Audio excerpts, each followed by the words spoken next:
Okay, we talk The Bad Batch after this.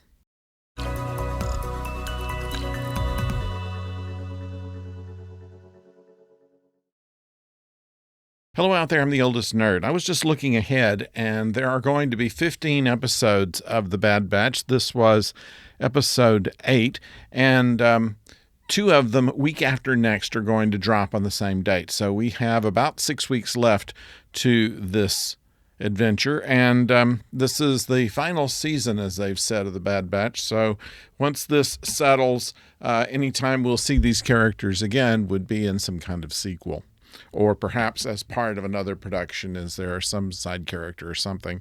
My guess is that Omega probably will be the one that we'll see in some future production. This one, called Bad Territory, kind of takes us off the regular path of the story, and it's just as well. They are looking for information. At the end of episode 7, they were talking about the fact that they needed to find out just what this M count meant and how it applies to Omega.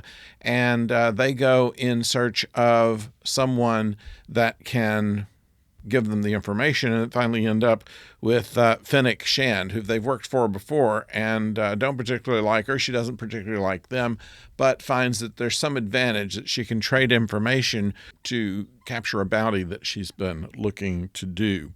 And so the whole episode is them going on this mission.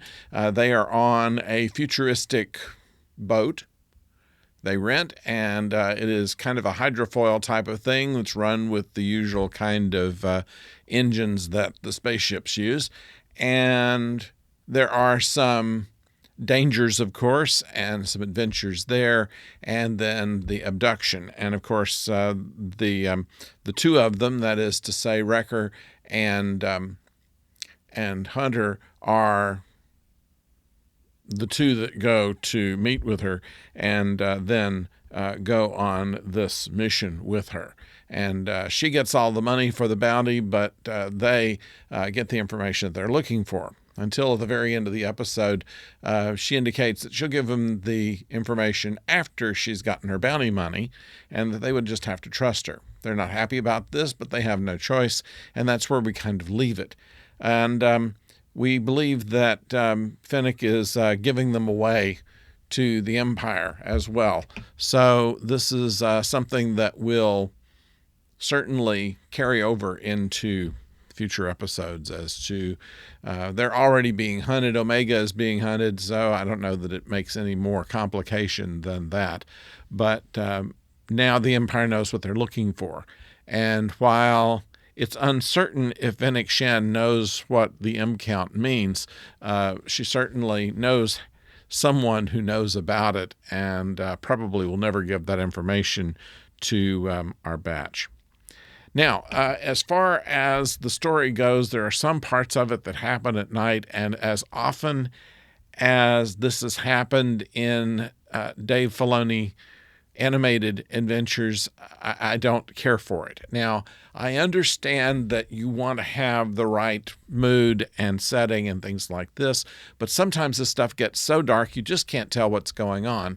And I think you need to have kind of a compromise between the wanting to have the noirish aspects of this, but at the same time at least be able to see the characters. And already dialogue in these things, and perhaps that's the old man in me talking, is difficult to make out, so I have the captions on. So the captions are bright, and everything else is so dark that it's just almost impossible to see. And that's really my only problem with this.